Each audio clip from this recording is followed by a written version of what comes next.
Default bail NDPS కేసుల్లో charge sheet వేసినప్పుడు దాంతో పాటు ఎఫ్ఎస్ఎల్ రిపోర్ట్ వేయలేదు. అంటే కాంట్రాబ్యాండ్ సీజ్ చేశారు, దాన్ని ఎఫ్ఎస్ఎల్ రిపోర్ట్కి పంపించారు, ఆ రిపోర్ట్ వేయకుండా ఛార్జ్ షీట్ వేశారు.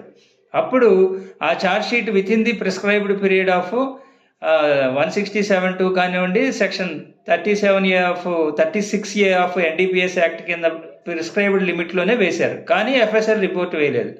అప్పుడు డిఫాల్ట్ బెయిల్ వస్తుందా రాదా అక్యూజ్డ్కి అనే విషయాన్ని హనీఫ్ అన్సారీ కేసులో 2 జడ్జీల బెంచ్ సుప్రీంకోర్టు ఏం చేసిందంటే 3 జడ్జీల బెంచ్కి రిఫర్ చేసింది. కాబట్టి ఈ విషయం ఇప్పుడు సుప్రీంకోర్టులో పెండింగ్ ఉంది.